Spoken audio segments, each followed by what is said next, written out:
Hi guys, just a quick stop over here at Julian my company. So here we go. Now, if that has a little more confidence, you might and really the clutch and brake feel compared to that. Hi, we're here at Julian Apple Pie.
Everyone, I hope you are all doing well today.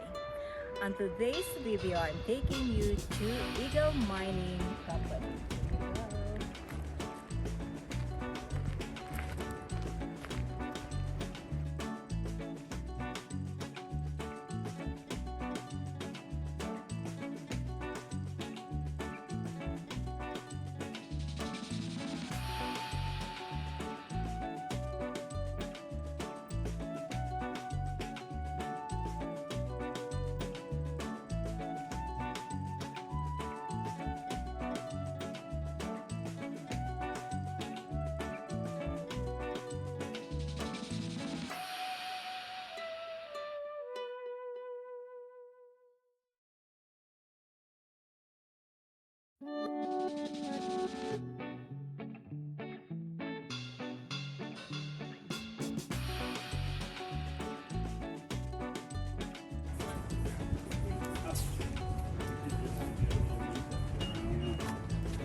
You roll your closer? The ringer. We were in an apartment. We're starting up here at the big red rock crushing machines. The miners were using these crushing mills to extract a lot of gold, silver, and copper from really hard quartz rock. And there's a thing about quartz. The rock itself is naturally 3/4 of hardness of diamond. It's a real tough stone to deal with. To get all the gold, silver, and copper out of this rock, first you have to crush it into a really fine powder. They called it flour back in the mining days, real fine powdery stuff. But they had some trouble with this the first 2 years the mine ran. From 1870 to 1872, they were trying to crush the rock with sledgehammers. That's kind of cartoonish, it doesn't work very good. So in 1872, Billy Moran, the mine owner, got a bank loan and financed these red mills for $80,000. That's a pretty big chunk of money, around $1.8 million today. But he paid them off pretty quick and fully owned them. Now we have the California 5 stamp mill for production, and the little single stamp mill is a testing work that we had trouble with it. They ran production through the 5 stamp mill 24 hours a day, 6 days a week. And all the gold mines ran the same schedule. Each work day is 2 12-hour shifts, and they all took church Sunday off. Now what they're doing for the production part is the tunnel crew hand pushes 2,000 pounds of quartz out in the ore carts. The outside workers are throwing the rocks into the steel slot in the back, and they tumble down to the steel mortar box in the bottom half of the mill here. So if you're looking where the front doors propped open a little, you can see a row of 5 of these cast iron crush pads bolted to the floor. There's one crush pad for each crush bar on the top half. But when they're throwing the rocks into the slide in the back, the top half of the mill was already running. It was already on. It was powered by a big steam engine. There was a belt turning the wheel on the side at 50 RPMs. So they bolted a long water channel to this side, and at that end of the shake table, they would have a section of pipe to fill the open top barrel down below. When that barrel gets full, they're going to dissolve a lot of cyanide in the slurry. Cyanide works just like acid on what's left of the rock and dissolves it away to liquid, leaving all the gold, silver, and copper powder behind. So at the end of each day, it's getting kind of sparkly up here. The least amount of gold they were getting from the system daily was over 20 ounces, with barely even amounts of silver and copper. They'll call out collecting time by blowing the steam whistle on top of the mill. That'll gather the outside workers. And as soon as everyone's over here, they're going to turn off the stamp mill and bring the cyanide out of that barrel and these holding tanks. As soon as the cyanide barrel is empty, one lucky worker gets to hop inside with a little dustpan and scrape the bottom of the barrel. And all the metal they gather from the cyanide barrel, the shake table, and the sluice table, they're going to add it to the amalgamation table and let the metal soak into the mercury. Then the assayer, the science guy, will come back. He's going to scrape the table clean with a wood paddle on the side of the mill. So that wheel spins a sideways shaft full of red hooks. The red hooks spin around and around, and each pass they lift the crush bar 2 feet up in the air and then drop it. Each crush bar weighs 1,250 pounds, so it's constantly slamming down, crunching the rock into something like baby powder. The whole time they're crushing the rock, day and night, they're adding a steady water flow to the motor box.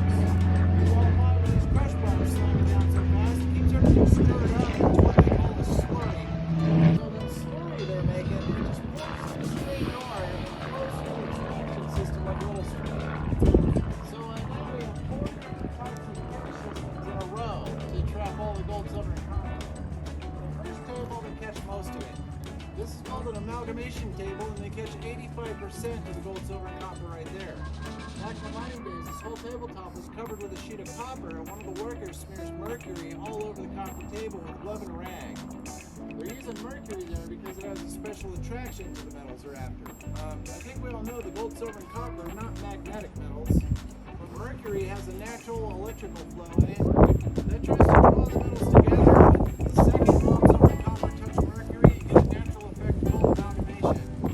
Mercury starts to actually soak up and absorb the metals, and it only soaks up water. It's also attractive to the copper table. When a worker pours the liquid metal out, it makes a thick base like peanut butter the second it touches. So you're really trying to make a nice even layer of the mercury base across the table. While the slurry from the stamp mill flows over the top, 85% of the metal manages to touch the mercury and get trapped. The rest of it just keeps flowing through the rest of the system. And the next table in the line here is called a sluice table. Back in the mining days, they had a special fill pads for these tables. They lift silver and copper trapped in the mercury base. He's going to carry the whole glob of mix over to the gift shop where you check in for the tour. And just inside the front door of the gift shop, there's a little table to the right. It has a little device on it. It looks kind of like a miniature moonshine still or something. It's called a mercury retort machine. It's the actual machine that assayer was using here for the final step. He's going to use that machine to make some gold bars. So you can go take a look at it when the tour's done. It's real bits when the slurry pours over the top. Now they're going to come gather all the silver and copper trapped in the mercury paste. It's going to carry the top. So they bolted a long water channel to this side, and that end of the shake table, they would have a section of pipe to fill the open top barrel down below. When that barrel gets full, they're going to dissolve a lot of cyanide in the slurry.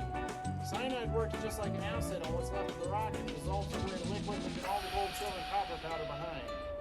So at the end of each day, it's getting kind of sparkly up here. The least amount of gold they were getting from the system daily was over 20 ounces, with barely even amounts of silver and copper. They'll call out collecting time by blowing the steam whistle on top of the mill. That'll gather the outside workers. And as soon as everyone's over here, they're going to turn off the stamp mill and drain the cyanide out of that barrel and these holding tanks. As soon as the cyanide barrel is empty, one lucky worker gets to hop inside with a little dustpan and scrape the bottom of the barrel. And all the metal they gather from the cyanide barrel, the shake table, and the sluice table, they're going to add it to the amalgamation table and let the metal soak into the mercury. Then the assayer, the science guy, will come back. He's going to scrape the table clean with a wood paddle on the side of the mill. The liquid, gravity will sort them out in neat layers by weight. It only takes a short time of cooking like this. All the separating's done. He'll turn the heat off the torch. As soon as it cools down enough, he'll pop the metal back out of the cup. Now he has an upside down cone of metal about this big.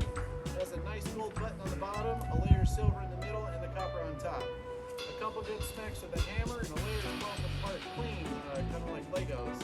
So after several days of repeating the process, he'll end up with a big pile of gold, silver, and copper, but remelt it all separately and poured into bar molds. And as these bars cool in their little mold, each one one gets a stamp on the top, and then they're ready for the bank. A cooling system on one side, and a big heating pot on the other side. And the heating pot is a thick steel can. It's shaped like a flower pot. It has a steel lid that clamps on airtight with a hose leading to a cooling chamber, and it has a big gas torch underneath it. The assayer is going to pack all the mercury paste into a long row of little ceramic cups. One by one, he'll drop a cup in a heating pot, clamp the lid down tight, and fire up the torch. He's going to heat the mercury mix at just under 1,000 degrees Fahrenheit. It's going to reach about 990 degrees. Now, as soon as mercury reaches 950 degrees, it starts to boil. So at just under 1,000, he'll boil all the mercury out of the mix into a hot gas. That travels through the tube in the lid. As soon as it enters the cooling chamber, it hits a layer of cold water. That turns the mercury gas back into the neat liquid metal, and it sinks straight to the bottom where they have a valve to recycle it. When they're done recycling the mercury, you have a cup of gold, silver, and copper powder in the heating pot. Now he's going to turn the heat up on the torch and raise the temperature just above 2,000 degrees Fahrenheit. That's well above the melting point of anything left in the cup. So once the last is liquid, gravity will sort them out in neat layers by weight. It only takes a short time of cooking like this. All the separating's done. He'll turn the heat off the torch. As soon as it cools down enough, he'll pop the metal back out of the cup. Now he has an upside down cone of metal about this big. It has a nice gold button on the bottom, a layer of silver in the middle, and the copper on top. A couple good smacks with a hammer, and the layers pop apart clean, kind of like Legos. So after several days of repeating the process, he'll end up with a big pile of gold, silver, and copper. He'll remelt it all separately and pour it in bar molds. And as these bars cool in their little molds, each one gets a stamp on the top, and then they're ready for bank. Just to grab some off the side of the hill, our boss orders a lot of pure gold flake from a river mine in Alaska.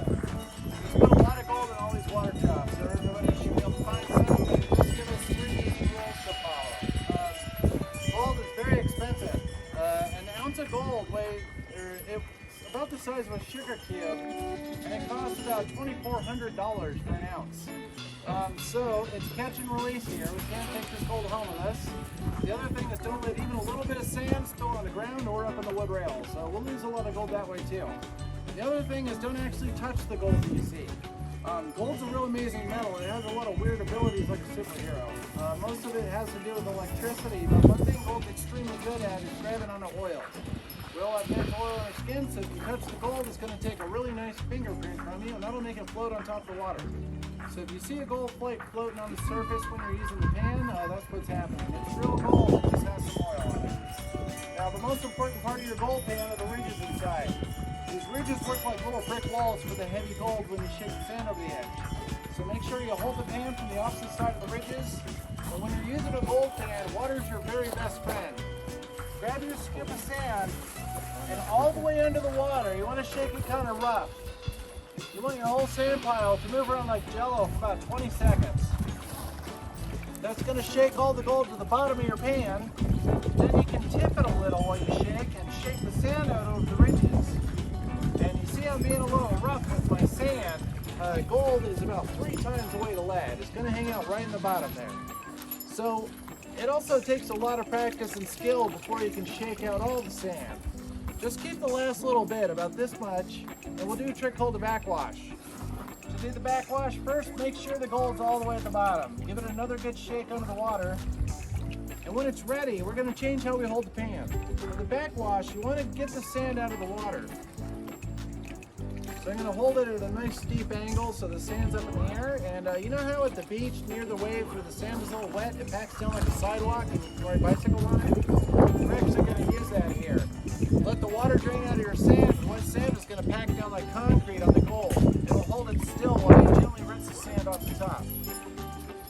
You notice I'm trying to keep the sand up in the air, bringing the water up over it like a slosh. To rinse the sand down, I'm just going to dump out that empty sand now because I can see gold leaking through already. And there it is. Wow. It works pretty good, huh? That's what we're looking for, shiny gold. So now that you know what you're doing, grab a pan and see what you can find.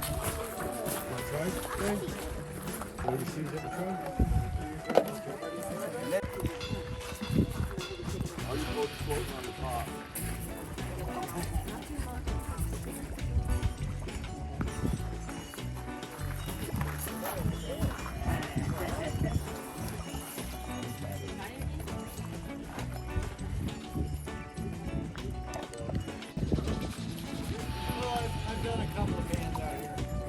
or two?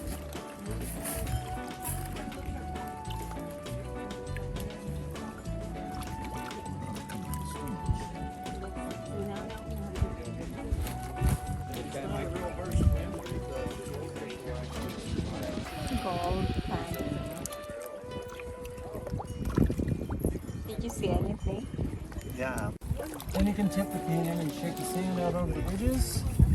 You see, I'm being kind of rough. The gold's about 3 times the weight of lead, so it'll stay right there at the bottom once you get down there. When you're down at just a tiny little bit of sand like this, it takes a lot of skill to shake that last bit of sand out until we can do a trick called the backwash. Shake the gold down to the bottom one more time. Then we need to get the... Oh wow. Are we going inside?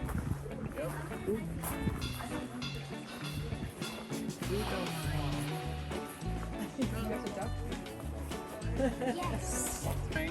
The Eagle Mine was opened up back in 1870 by a guy named Billy Moran. He was the owner and operator here. And right next to the tunnel, we have the big cement slab. So this is where all the processing machines were pulled down back in the mine days. We moved the whole processing system to the other side of that building back in the 70s just to give it more room for the tours. But we still have the original ore cart they used to hand push 2,000 pounds of this rock out of the tunnel in. And our rusty square ore cart, it's still parked on the original cart tracks under the gravel. The original cart tracks run the whole length of the tunnel we're about to walk through too, so you do have to watch your step as we travel through the old mine. Now we have a stack of rocks on the wall here.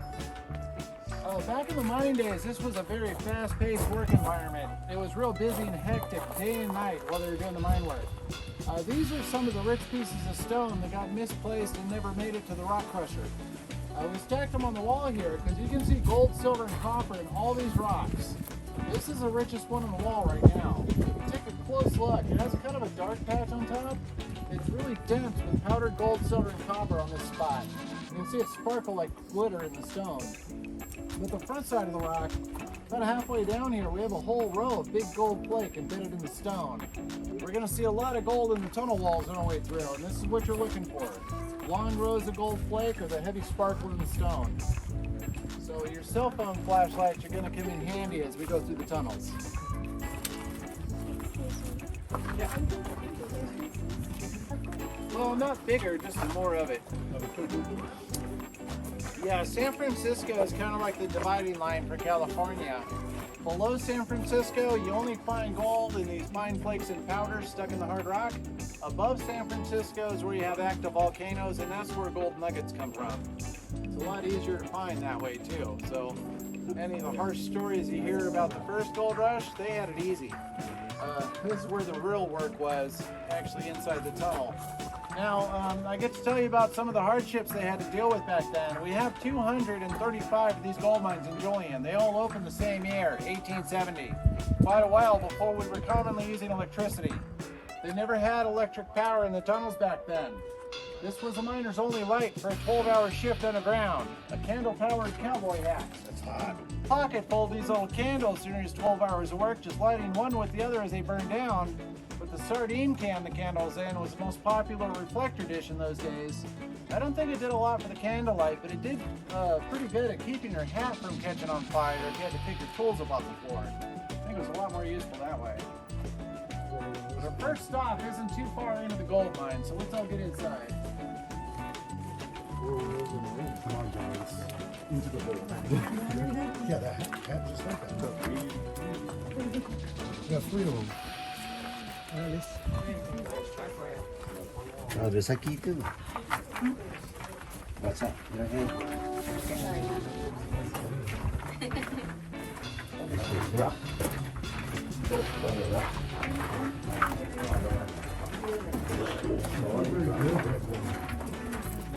A lot of people get experiences. It's cold here. A little farther in, you're not going to see really any bugs. Now, we may disturb a bat. I haven't seen one yet today, but if we wake up a bat, duck down as low as he can. He's going to spend just a few seconds flying around close to the ceiling for another dark spot. Of course, area here, I'm going to tell the story of how it all got started. The gold was first discovered in Julian by a cattle rancher named Fred Coleman in October 1869. Fred Coleman had a cattle ranch in Santa Isabel where the bakery is now. But that year that he found the gold, we started 1869 with a real severe rain season. The whole West Coast got hammered with a bunch of big storms and a lot of flooding. Well, the floodwater stirred up all the sand in our streams. So when Fred Coleman was riding his horse over the mountain that October, he stopped at a nearby stream to let his horse drink some water, and he could see gold all over the sand. So right away, he started panning with his cast iron skillet, and his first pan showed a whole ounce of gold. So he knew it was a big discovery he stumbled on here. With his 1 ounce of gold, Fred started the 6-hour horse ride to downtown San Diego where the bank was back then. But he was a real happy, friendly type of guy too. Every person Fred Coleman saw on the road on his way to the bank that day, he got all excited and started yelling about piles of mountains of gold as he jumped off his horse to show off what he had. I know, he should have kept quiet. It would have been Fred Coleman town. But he let the word of gold get out, and it traveled like a text message even back in those days. So it only took 6 months before 14,000 people showed up here to chase the gold. It was a big rush. And only 2 weeks after Fred Coleman found the gold, a couple of tough guys were chasing off a bear over this hill we're standing in. That's when they stumbled across the top side of this quartz vein right here. Now when they were looking at this long stripe of rock they found, they could see the gold, silver, and copper in the stone. So only 2 weeks into the big gold rush, they discovered where the gold in the streams came from. They had survey teams rush out from everywhere, and they put every quartz vein in the mountain range on a real nice map. And they did that mapping work fast enough that by the time the flood of people panned all the gold out of our streams, we already had 235 mine claims open, and each mine had all its plans ready where they would start blasting in to get the rest of it. And you can see some of what they were after in this part of the quartz vein here. It's also a pretty rich quartz vein they found. This quartz vein right here, it has over 2 ounces of gold in every ton of the rock. And the rest of it's still here. There's still billions of dollars worth of gold in Julian. These quartz veins, they extend into the earth all the way down to the melt. But they'll never get around to coming back for the rest of the gold. This has always been the nature preserve half of the mountain range. And once strip mining came out, you couldn't make money doing it this way anymore, so these workers never got to come back. All the gold that they left behind is gonna sit in the ground. Now you see all the striped rock on either side of the quartz vein? This is what most of the mountain is made out of, and it's a useless heavy rock to the miners back then. But they had to remove about 110 tons of striped rock to give 1 ton of the quartz to the crushing mill for the gold. So before we keep walking, I have to give out an important caution here. They blasted the tunnel 60 feet this way first, then they filled this tunnel with just a striped rock because they went 60 feet the other way. They were doing the backfilling the whole time they worked here, only bringing half of the rock out of these tunnels too. That made the big flat parking lot outside. It's actually the tailing pile for the 2 mines we're walking through. Now, before we keep going, I have an old photo I want to show everyone real quick. This is an old picture taken back in 1915 of Billy Moran, the mine owner, standing next to his mine shack he lived in. I'm not sure how long after this photo was taken, a big fire swept through Julian and burned Billy's cabin to ashes. So hopefully he built a bigger, better house. But I don't even know right where this was. I'm kind of looking for this group of rocks around town somewhere. If you find this group of rocks, come back and let me know. Still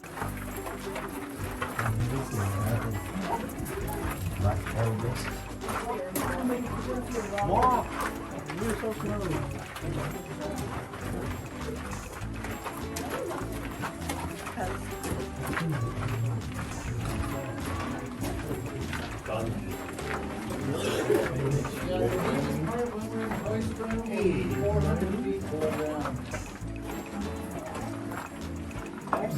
We were a lot shorter back then, so the ceiling of the tunnel is going to dip down even farther at some points in the mine tunnel. So be real careful as we go and watch your head. I can tell you from personal experience, the rock is really hard and it hurts.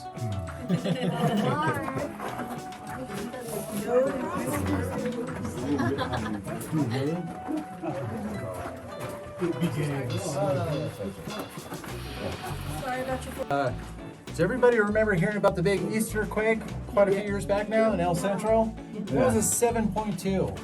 It's only 80 miles away from this spot here, and that's huge. At my house, I was at home when the earthquake hit. It sloshed all the water out of my sink and the dishes crashed on the floor. But there was a tour going in the tunnel here when the earthquake hit, and nobody knew until they got back to the parking lot. Oh, wow. Didn't feel it at all.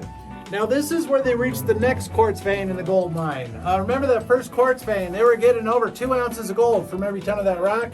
When they reached the star vein here, they were getting 10 to 12 ounces from each ton of this rock. So the mine profits exploded. Wow. And the star vein is really what made Billy Moran a pretty rich guy. When all the mining came to a sudden end in 1934, Billy Moran had already saved over $600,000 in the bank. That's a lot of millions in today's money. It was plenty for him to retire at the end of the mining days, and Billy Moran spent the rest of his life right here in Julian, and he's still here today.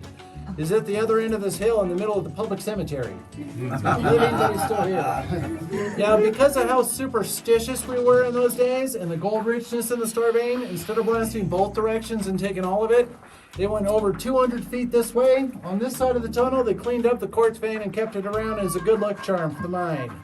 And the whole time they worked here, the mine workers always started their 12-hour shift the same way. Their first trip through the mine tunnel, they all wiped the rock for luck on this spot. And after decades of keeping the tradition, they polished the stone, and you can really see how much gold's in the wall here. But we can keep their tradition going today too. If anyone wants to grab a lottery ticket after the tour, grab some free luck right here. Think of it this way. Take your word for that. They had to blast these tunnels through all the way because we're walking through basically one giant solid stone. It's basically one big stone. This little tunnel blasted through. The earthquake energy only traveled, that shaky motion only travels through the loose top ground. So the waves just go around this big chunk. So they started gathering it for electronics and things like that. And it works even better than copper for wire, but it's too rare and expensive, so they use copper. Yeah. Now right here we see a lot of old junk stacked up on makeshift shelves. This is how all the gold mines stored their supplies in the old days. It took a really long time to get law enforcement for the town, so they did this to prevent stealing. But each gold mine also had one wall set aside for the blasting powder supply. It would have been in a spot right like this right here in the Eagle mine. A long row of big wood boxes stacked to the ceiling packed full of gunpowder. We get today's safety standards from all their mistakes. So after a couple hard rock mines exploded, matches were completely banned in the mine tunnels. Still today? Yeah. I just kidding. Well, we got like nice lights now that they would light their candles outside and be careful while they worked. Yeah. That's long.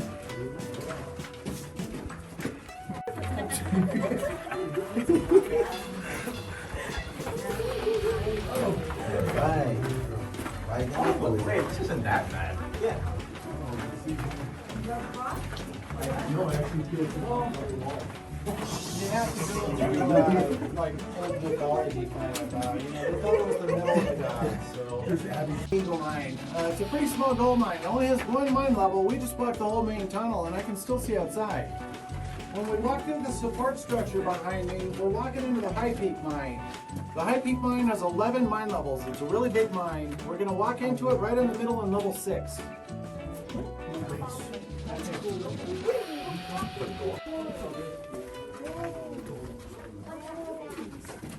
There's a vein. Wow, look at that. Gold there. A lot. And does everyone have some kind of a light? The silicone flashlight works great. Right around the corner of the tunnel, we're gonna see a lot of gold in the walls. Gold, yeah. Yeah, that was still too small to worry about, but all the sparkles in this patch of rock here, that's what the inside. Oh, wow. That's That's the hell is it? Not Right there. Oh, There, look. this is all gold right here. Wow. Down. I love gold. Wow, it's a lot. Austin Powers for his home member. Where's your number? Back, middle, first, middle. Yeah. I don't know. Thank you. much in this part of the hill, you even have a lot of shine on the whole wall here. This is where the precious metal colors like the alderite. Abby. Yeah, it's all soot stained from the machine here, but if you chip away some of that smoke staining, it would sparkle like the hallway. I recently learned the quartz vein here they removed to make this short stretch of tunnel. They got today's equivalent of $9 million worth of gold. The money in the vein, same quartz vein, 11 different colors. Yeah. It's all, yeah, that's just something the moss put in that gold pot. The gold thing. Oh yeah, there you go. Can you see the vein? Parts. Do we keep going? And I think the High Peak mine by itself made over $66 million. Wow, this is cool. And we're all walking into the hoist room now. Before I start talking about the machine in the middle, I have an empty can.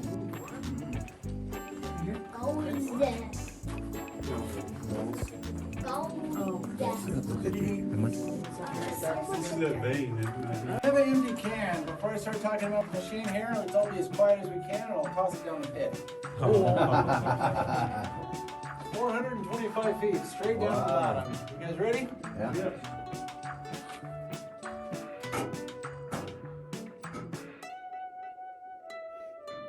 Oh.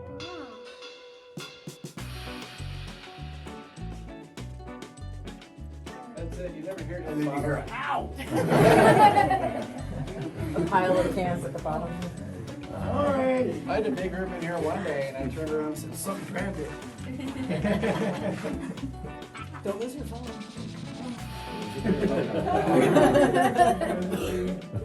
Yeah, if you drop it down there, it's going to be a gift for future archaeologists. We That's dropped right. some other things down there for those guys that are going to come around 1,000 years. How many cans have you thrown back there? It looks like the ball pit at McDonald's down there. But we've also tossed a flip phone, and someone dropped a pager down there, and I've thrown some LED light bulbs down there.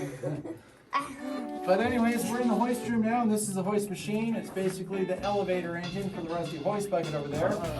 This machine, it had a spool of steel cable and that empty wheel, and that looped over a big steel pulley that was suspended from thick wood beams over the pit.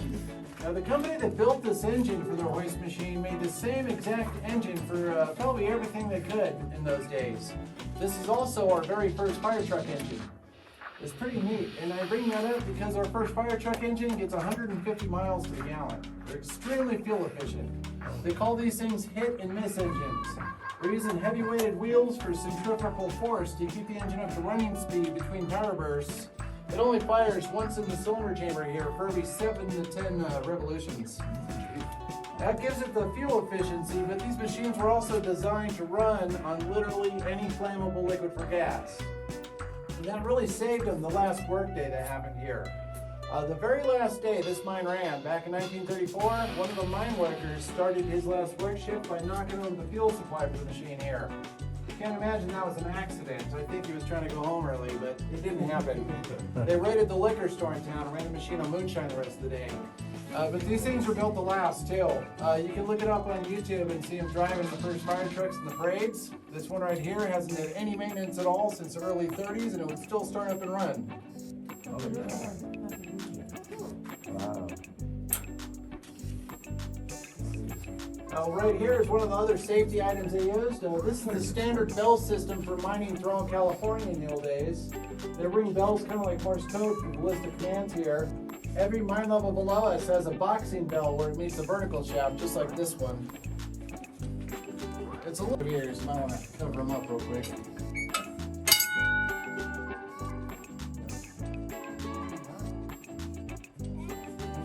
Any questions here? All right, I'm doing plenty of talking then. Well, it's time to move along. We're going to head this.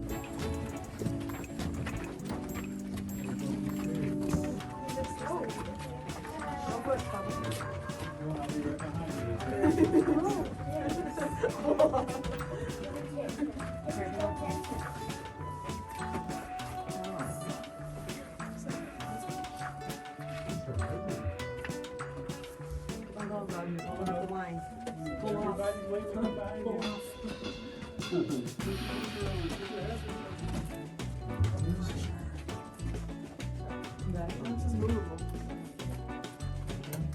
Sorry. Watch your head, Mark. I'll come over there.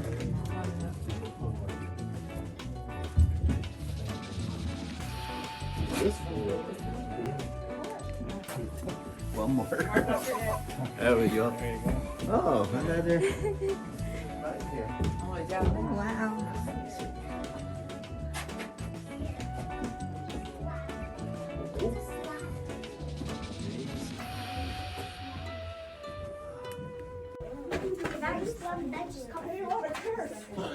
Oh, they have those kind of lighting.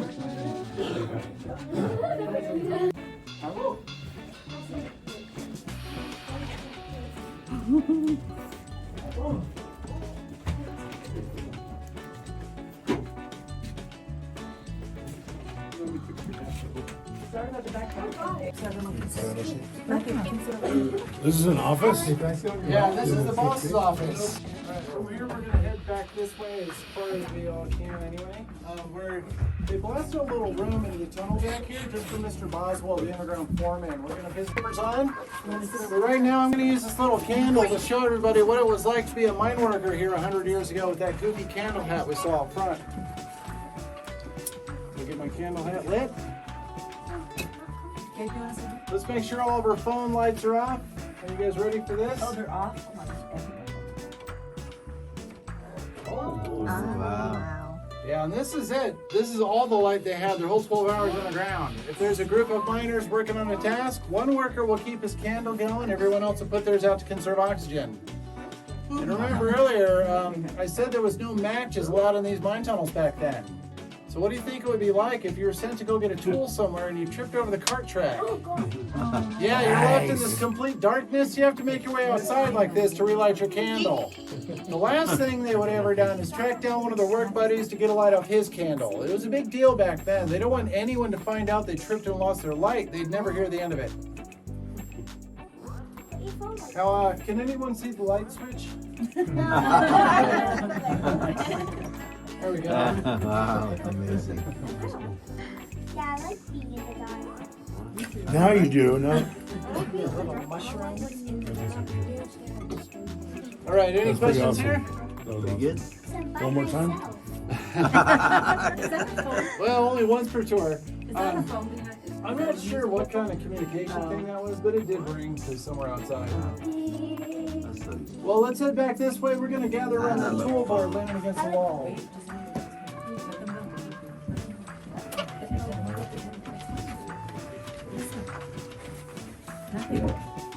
No, guys, go. Is it quick?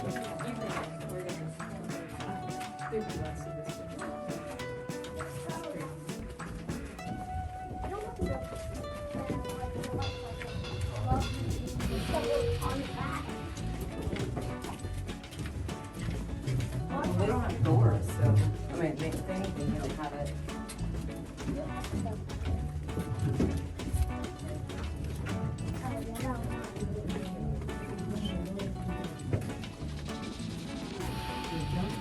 Can you imagine running the dark and hit your head?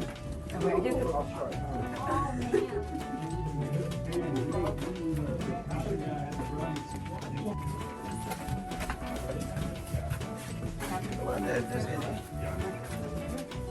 They did switch to the carbide lamp when they came out. We have some of the ones that are using we're just here. standing. Yes, they didn't use a candle the whole time. But anyways, right here we have the Powderman's tool set, and it takes a group of 3 mine workers, a lot of trust and teamwork to do the setup for blast. One worker holds this heavy steel drill bar up in the air. Notice the drilling end has a wider star shape on it, but it's a pretty heavy bar. You can tell the weight. So that one worker, he holds this heavy steel drill bar up in the air. He's going to plant the star shape end against the rock. Now he has to push against the stone while the 2 workers behind him are taking turns swinging the first jackhammer. They're going to hammer the steel bar 4 feet into the rock like a nail. That takes a really long time, but having the star shape on the end makes a drilling action, and this cuts your drill time down to just 5 hours for each borehole.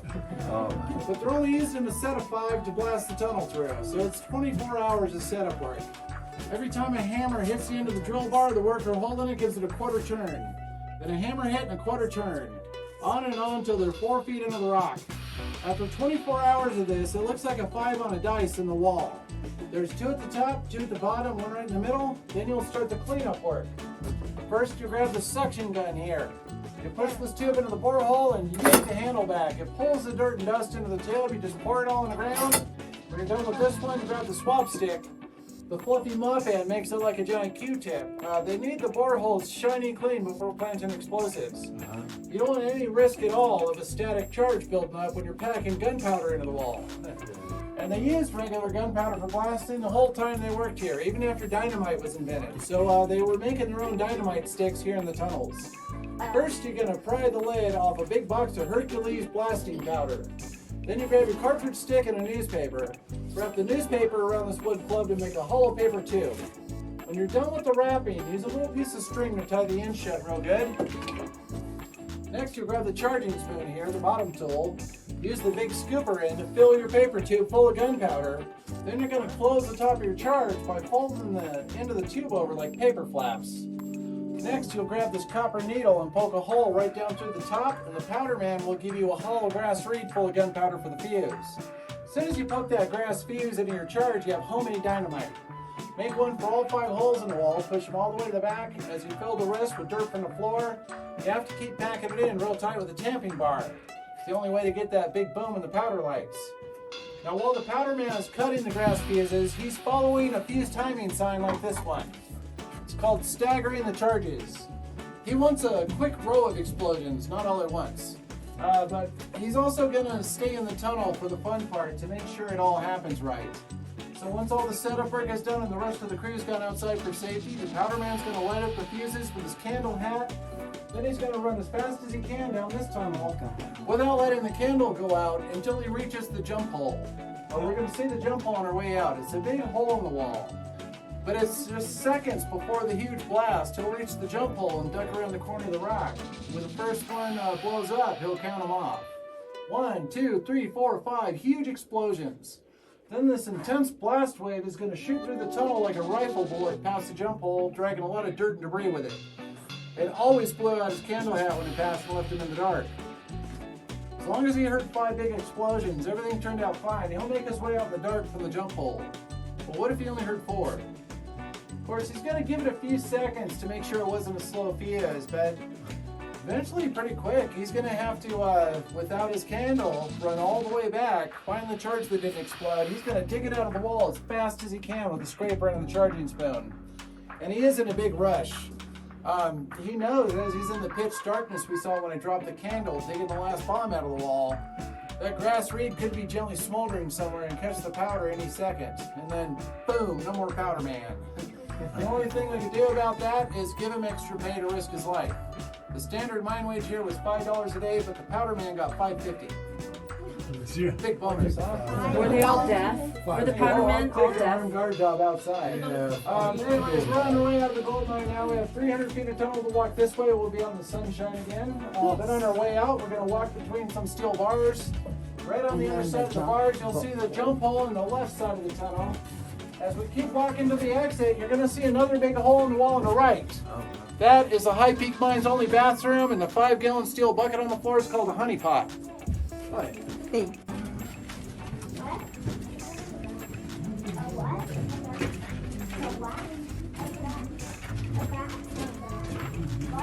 A bath.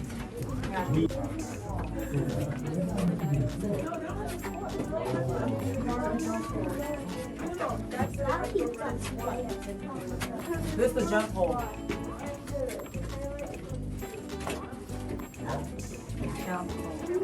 Jump hole.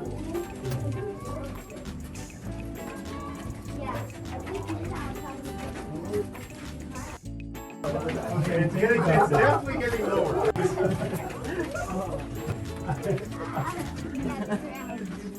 Amazing. Oh.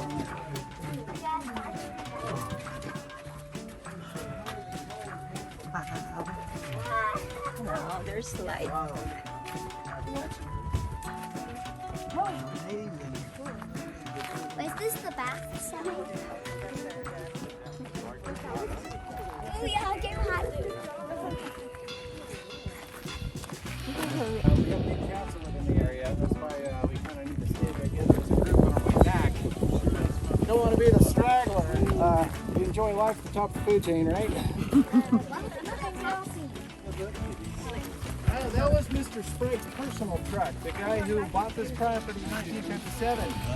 His truck broke down there one day and he just left it sitting there, and a while later they thought it would be fun to put some bullet holes in the windshield, make it look like they're stealing the gold.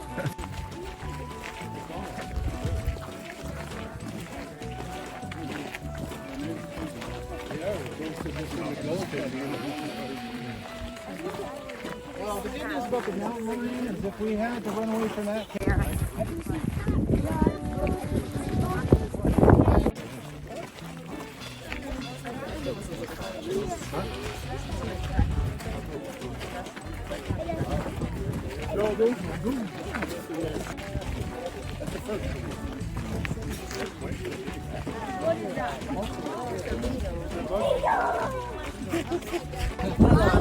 the water. They never feel it. You want to look at him if he's looking at you. You want to keep your eyes locked with his and then slowly back down. Hopefully he won't get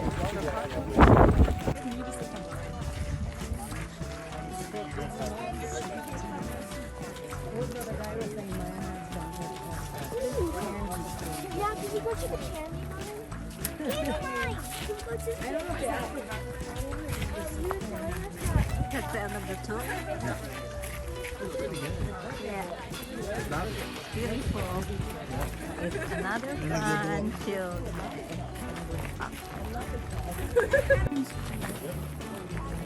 Okay, and everyone did the gold panning? Yes. All right, I'll turn you close from here. You can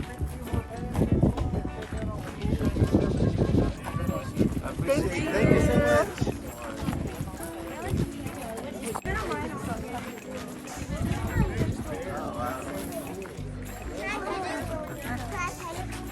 Thank you, thank you. It was fun. Well, sometimes he's friendly and sometimes he's Yeah. not friendly. No, Baba. That's the case. Well, thank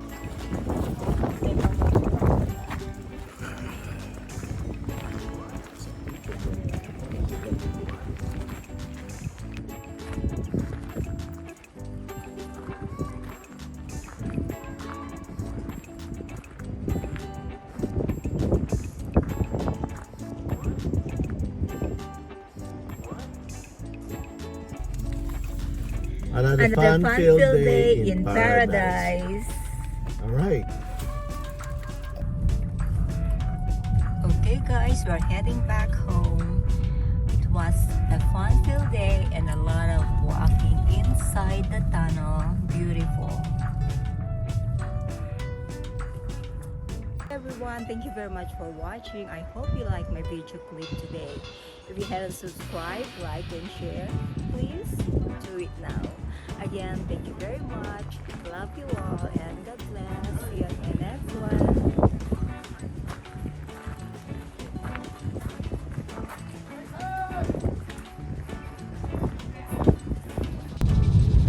Okay guys, home sweet home. It was a fun-filled day in Julian.